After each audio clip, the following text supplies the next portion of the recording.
नमस्कार, आप सभी का बहुत बहुत स्वागत करती हूँ आपके अपने चैनल ज्ञानोदय में। जैसा कि आप सभी लोग जानते हैं, हम लोग छायावाद पर चर्चा कर रहे हैं और जितनी भी इम्पोर्टेंट रचनाएं हैं समय काल के साथ क्रम से हम लोग ट्रिक से लर्न कर रहे हैं। तो आज फ़िलहाल इस वीडियो में मैं आपको छायावाद के और अधिक और ज़्यादा आगे के इम्पोर्टेंट क्वेश्चंस करवा रही हूँ। ठीक है, पिछली बार मैंने आपको जयशंकर प्रसाद से रिलेटेड क्वेश्चंस करवाए थे इम्पोर्टेंट, तो इस बार भी जयशंकर प्रसाद से रिलेटेड क्वेश्चंस ही हो पाएंगे। ठीक है, क्योंकि जयशंकर प्रसाद से बहुत अधिक पूछा जाता है। निराला हो गए, जयशंकर प्रसाद हो गए, पंत, महादेवी वर्मा। छायावाद तो आप जानते हैं कि मतलब काव्य साहित्य में बहुत ज़्यादा इम्पोर्टेंस ये छायावाद के अंतर्गत ये चार कवि बहुत ज़्यादा पूछे जाते हैं, तो इसलिए इनको अच्छे से करवाना भी ज़रूरी है। सभी जितने भी क्वेश्चंस बन सकते हैं। ठीक है, तो चलते हैं। देखिए, आज और कुछ नए क्वेश्चंस लेकर आई हूँ आपके लिए। देखिए, मैं इस बार जो है ये सोच रही हूँ कि छायावाद के जितने भी क्वेश्चंस हैं सीक्वेंस में करवाऊँगी। ठीक है, क्योंकि क्वेश्चंस का पता नहीं चलता कि कितने क्वेश्चंस हो जाते हैं। तो आज मैं आपको बता देती हूँ कि देखिए, मैंने छायावाद का जो मैंने पहला वीडियो आपको दिया था उसमें मैंने टोटल 25 क्वेश्चन करवाए थे। ठीक है, जिसमें मैंने छायावाद से रिलेटेड आपको तथ्य बताए थे। उसके बाद जो अगला जो मैंने पिछली बार वीडियो दिया था उसमें 13 क्वेश्चन थे। टोटल मिलाकर 38 क्वेश्चन है। ठीक है, तो 38 क्वेश्चन मैं आपको करवा चुकी हूँ। अब मैं 39 से शुरुआत करती हूँ। ठीक है, वो तो 39वां क्वेश्चन जो है वो हमारा क्या है, नई कविता के खंड काव्यों की नींव किसे कहा जाता है। ठीक है, कि नई कविता जो है उसके खंड काव्यों की नींव किसे कहा जाता है। ये बड़ा अच्छा क्वेश्चन है और इम्पोर्टेंट क्वेश्चन है। ठीक है, तो नई कविता के खंड काव्यों की नींव किसे कहा जाता है, तो ये जो है ये वास्तव में कहा जाता है महाराणा का महत्व। ठीक है, महाराणा का महत्व जो है ये जो है, एक मिनट, तो महाराणा का महत्व जो है वो एक ऐसी रचना है जिसको क्या कहा जाता है कि नई कविता के खंड, मतलब ये माना जाता है कि महाराणा का महत्व जो लिखी गई थी उससे ही खंड काव्यों की नींव जो है उसकी शुरुआत हुई थी। जो आधुनिक काल में लिखे गए थे उसकी शुरुआत किससे हुई थी, महाराणा का महत्व से। ठीक है, उसके बाद फिर आगे चलते हैं। फिर है कामायनी की श्रद्धा का पूर्व संस्करण। ठीक है, कि कामायनी में आपको मालूम है कामायनी की जो नायिका है उसका नाम क्या है, श्रद्धा। ठीक है, तो कामायनी की नायिका का पूर्व, श्रद्धा जो है उसका एक वो भी है जो सर्ग है। ठीक है, तो उसका जो है पूर्व संस्करण किसे कहा जाता है, किस कामायनी की जो श्रद्धा सर्ग है कामायनी का, उसका पूर्व संस्करण, मतलब ऐसा लगता है जैसे जब हम उसको पढ़ते हैं, एक ऐसा काव्य है जिसको हम पढ़ते हैं तो ऐसा लगता है कि जैसे ये कामायनी का जो श्रद्धा सर्ग है उसका ही पूर्व संस्करण है। तो ऐसा कौन सा काव्य है, तो वो है उर्वशी। ठीक है, तो उर्वशी को जब हम पढ़ते हैं तो हमें ऐसा लगता है कि ये कामायनी की श्रद्धा का ही, वास्तव में श्रद्धा के बारे में ही, जो श्रद्धा सर्ग है उसी का पूर्व संस्करण टाइप का हमें लगता है, क्योंकि दोनों के जो लक्षण है वो मिलते जुलते हैं। ठीक है, जो काव्य लक्षण है। उसके बाद फिर आगे चलते हैं। फिर है मानव चेतना के विकास का महाकाव्य किसे कहा गया है। ठीक है, जो मानव चेतना का विकास का महाकाव्य किसको कहा गया है, तो मानव चेतना के विकास का महाकाव्य ये भी कामायनी को ही कहा गया है। ठीक है, कामायनी को कहा गया मानव चेतना के विकास का महाकाव्य। ठीक है, अब बात ये आती है कि ये तो चलिए कहा गया, लेकिन कहा किसने, किसने कहा कि कामायनी मानव चेतना के विकास का महाकाव्य है, तो ये कहा था डॉक्टर नगेंद्र ने। ठीक है, डॉक्टर किसने कहा, तो ये कहा डॉक्टर नगेंद्र ने। ठीक है, कि मानव चेतना के विकास का महाकाव्य है कामायनी। उसके बाद फिर आता है मानव का रसात्मक इतिहास। ठीक है, मानवता का रसात्मक इतिहास किसने कहा। ठीक है, तो अब देखिए ये भी बड़ा अच्छा क्वेश्चन निकल के आ रहा है। ठीक है, मानवता होगा यहाँ पर। ठीक है, अब यहाँ पर मानवता कर लीजिए। ठीक है, मानवता का रसात्मक इतिहास किस खंड काव्य को कहा गया, तो ये इसका भी आंसर क्या है, इसका भी आंसर कामायनी ही है। ठीक है, इसका भी आंसर क्या है, कामायनी भी है। लेकिन ध्यान हमें ये रखना है, कामायनी तो है लेकिन कहा किसने। ठीक है, इसको किसने कहा था, तो वो कहा था नंद दुलारे वाजपेयी जी ने। ठीक है, नंद दुलारे वाजपेयी। ठीक है, ओके, चलिए अब इसके बाद अगला क्वेश्चन है, कामायनी के कामायनी के सर्ग चिंता आशा श्रद्धा। हाँ देखिए, कामायनी के सर्गों पर बहुत ज़्यादा क्वेश्चन आते हैं।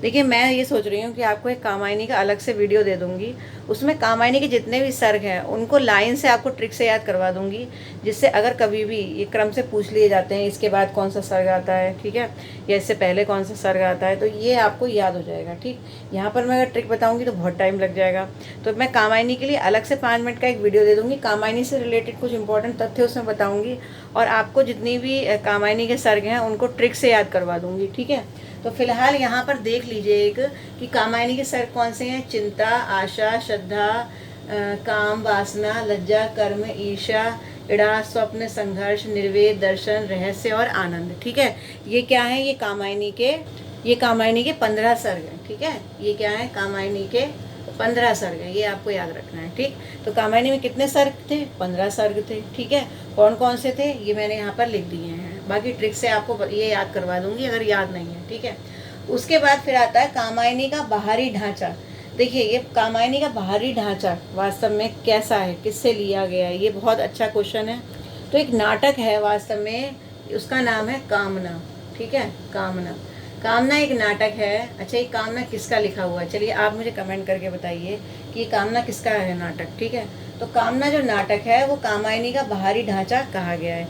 ये माना गया है कि जो कामना नाटक लिखा गया था वास्तव में वो कामायनी का अगर बाहरी ढांचा देखा जाए तो वो कहीं ना कहीं कामना नाटक से ही मिलता जुलता है। ठीक है, उसके बाद फिर अगला क्वेश्चन है कि जयशंकर प्रसाद की अंतिम रचना कौन सी थी। जयशंकर प्रसाद की अंतिम रचना भी कामायनी ही थी। ठीक है, कब लिखी गई थी आपको पता होगा, 1935 में लिखी गई थी। कामायनी और मधुशाला दोनों एक साथ ही लिखी गई थी। ठीक है, तो कामायनी जो है वो अंतिम रचना है जयशंकर प्रसाद की, जिसको कब लिखा गया था, 1935 में, और ये अंतिम रचना थी जयशंकर प्रसाद की। ठीक है, उसके बाद उसमें ये मनु, श्रद्धा और इड़ा के बारे में पूछा जाता है, कौन किसका प्रतीक है। ठीक है, तो ये हमें पता होना चाहिए मनु किसका प्रतीक है। मनु जो है वो मन का प्रतीक है। ठीक है, मनु किसका प्रतीक है, मनु जो है वो मन का प्रतीक है। श्रद्धा किसका प्रतीक है, श्रद्धा जो है वो हृदय का प्रतीक है। ठीक है, और इड़ा जो है वो बुद्धि का प्रतीक है। ठीक है, इड़ा किसका प्रतीक है, बुद्धि का प्रतीक है। तो ये तीनों बहुत पूछे जाते हैं, ये आपको पता होना चाहिए। इसके अलावा ये पूछ लिए जाते हैं, ये कभी कभी क्रम से पूछ लिए जाते हैं, या आगे पीछे पूछ लिए जाते हैं, ये आपको पता होना चाहिए। ठीक है, उसके बाद पूंजीवादी सभ्यता और वर्ग संघर्ष। अब पूछा ये जाता है कि कामायनी में बहुत ज़्यादा क्वेश्चंस बनते हैं, मैं आपको अलग से ही करा दूंगी, लेकिन बहुत इंपॉर्टेंट क्वेश्चन चूँकि की सीरीज़ चूँकि करा रही हूँ तो मैं आपको इसमें भी कामायनी से रिलेटेड कुछ तथ्य बता देती हूँ।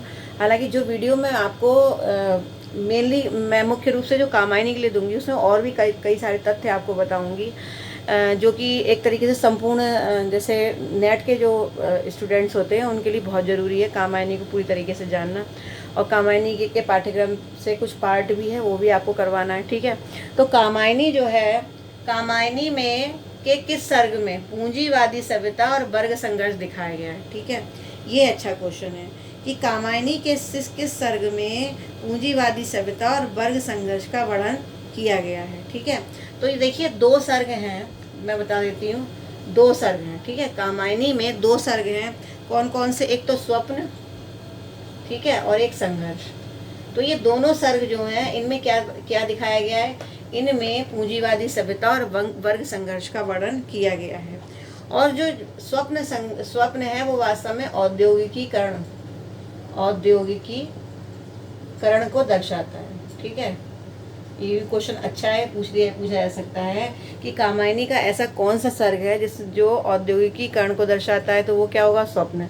और कामायनी के ऐसे कौन से सर्ग है जो आधुनिकीकरण की ओर ले जाते हैं। ठीक है, आधुनिकीकरण और वर्ग संघर्ष की ओर, तो वो 2 हैं, एक तो स्वप्न है और दूसरा क्या है, संघर्ष है। अब देखिए इंसान जो है अपने सपने, इतने ज़्यादा सपने देख लेता है, उनको पूरा करने के लिए इतना औद्योगिकरण क्यों हो रहा है, अपने सपनों को पूरा करना चाहता है, इसलिए तो हो रहा है। ऐसे सपने देखता है कि मैं ये भी बनूंगा, मैं वो भी बनूंगा, ऊंचाइयों पर चलता जा रहा है, औद्योगिकरण बढ़ता जा रहा है, पेड़ों को काटता जा रहा है, यही तो हो रहा है। ठीक है, तो इसीलिए ये जो है यहाँ पर आ गई बात। ठीक है, अच्छा अब क्वेश्चन एक और बनता है कि कामायनी और एक घूंट, ठीक है, एक घूंट एक रचना है वास्तव में, तो कामायनी और एक घूंट दोनों आपस में कैसे रिलेटेड हैं, कैसे संबंधित हैं। ठीक है, तो ये मैं बता देती हूँ कि देखिए एक घूंट में जो प्रसाद की नायिका थी, एक घूंट क्या है, एक घूंट जो है वो प्रसाद की एक कविता है, ठीक है, एक काव्य है वास्तव में इनका लिखा हुआ, ठीक है। तो जो देखिए एक घूंट की जो नायिका थी, अगर आपने एक घूंट पढ़ी होगी तो आपने शायद इस चीज़ को आप महसूस कर पाएंगे कि एक घूंट की जो नायिका थी, जिस तरह की नायिका एक घूंट की थी, उसी तरीके की नायिका कामायनी में श्रद्धा भी है, ठीक है। इसका मतलब दोनों आपस में रिलेटेड इसीलिए हैं क्योंकि एक घूंट की नायिका और जो कामायनी की नायिका है वो दोनों बिल्कुल गुणों में एक ही जैसी हैं। इसलिए कहा जाता है कि एक घूंट में और कामायनी में दोनों में बहुत बड़ा रिलेशन है। रीज़न क्या है? क्योंकि नायिकाएँ आपस में मिलती जुलती हैं, ठीक है। उसके बाद फिर आगे चलते हैं, फिर है कामायनी नाम। अच्छा, कामायनी का नाम कामायनी कैसे पड़ा है, ठीक है। कामायनी का नाम कामायनी कैसे पड़ा, ये भी बड़ी अच्छी चीज़ है, ठीक है, जानने लायक चीज़ है। तो कामायनी का नाम जो है, कामायनी कैसे पड़ा, क्योंकि ये वास्तव में काम की पुत्री थी। कामायनी जो है वास्तव में काम की पुत्री थी। काम की पुत्री होने की वजह से इनका नाम कामायनी पड़ा था, ठीक है। और जो अगला क्वेश्चन बनता है 50th क्वेश्चन यानी 50वां क्वेश्चन, कामायनी की कथा का आधार क्या था, ठीक है। तो कामायनी की कथा का आधार मैं आपको एक बार लिख देती हूँ, बता देती हूँ, ठीक है। बहुत सारी चीज़ें हैं। तो देखिए कामायनी वास्तव में उसका आधार क्या है, बहुत सारी बातें हैं कामायनी के अंतर्गत। देखिए कामायनी को लिखने, अगर आप कामायनी को सच में मन से पढ़ेंगे, ध्यान लगाकर पढ़ेंगे और आपने शास्त्रों का अध्ययन किया हुआ है आपका, तो आप खुद ये बात महसूस करेंगी। कामायनी का जो आधार है वो ऋग्वेद भी है, छांदोग्य उपनिषद भी है, शतपथ ब्राह्मण भी है, श्रीमद् भागवत भी है, ठीक है। ये बात मैं यहाँ पर आपको इतने कम समय में नहीं समझा सकती, लेकिन ये बात सच है कि जो बातें इन उपनिषद में, इस ब्राह्मण में, ये श्रीमद् भागवत में बहुत सी बातें हैं जो कही गई हैं, जो आधार हैं जीवन का, उसी आधार को प्रस्तुत किया है जयशंकर प्रसाद ने अपनी कामायनी में, ठीक है। तो कहीं ना कहीं कामायनी का जो आधार है वो इन चारों से ही हमें दिखाई देता है, निकलता हुआ, ठीक है। ऋग्वेद, छांदोग्य उपनिषद, शतपथ ब्राह्मण और श्रीमद् भागवत। और जो कामायनी की जो घटनाएं हैं, ठीक है, जो कामायनी की घटनाएं हैं वो शतपथ ब्राह्मण से रिलेटेड है, वास्तव में इससे संबंधित हैं, ठीक है। अच्छा, रहस्यवाद का पहला काव्य किसे कहा जाता है, एक क्वेश्चन और निकाल के ला रही हूँ। रहस्यवाद का पहला काव्य किसे कहा जाता है, ठीक है। तो रहस्यवाद का पहला काव्य भी कामायनी को ही कहा जाता है। और रहस्यवाद का पहला काव्य किसने कहा था, तो ये निराला ने कहा था। और किसमें कहा था, किसमें कहा था, सुधा पत्रिका में, ठीक है। निराला ने सुधा पत्रिका में 1937 में जो है ये छपी थी। तो 1937 में जो सुधा पत्रिका छपी थी उसमें कामायनी की समीक्षा करते हुए उन्होंने कहा था कि रहस्यवाद का जो पहला काव्य है वो क्या है, कामायनी है, ठीक है। तो बहुत ज़्यादा इम्पोर्टेंट, बहुत ही ज़्यादा बेहतरीन क्वेश्चंस मैंने जो है आपके लिए इकट्ठे किए हैं। कई सारी बुक्स से और बुक्स से भी इसमें मैंने कई क्वेश्चन डाले हैं। और बहुत सारी चीज़ों का अध्ययन करने के बाद जो सटीक जो बातें हैं वो आपके लिए मैं लेकर आई हूँ, जो कि और कहीं ना कहीं एक क्वेश्चन में भी कई सारे क्वेश्चन जो है निकल कर आ रहे हैं।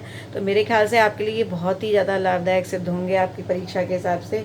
तो अगर चैनल को सब्सक्राइब नहीं किया तो प्लीज़ कर लीजिए और लाइक करते रहिए, सब्सक्राइब करिए चैनल को और मुझे कमेंट करते रहिए, मुझे प्रोत्साहित करते रहिए इसी तरह से। तो फिर मिलती हूँ नेक्स्ट वीडियो में निराला की प्रमुख तथ्यों के साथ, ठीक है। नमस्कार।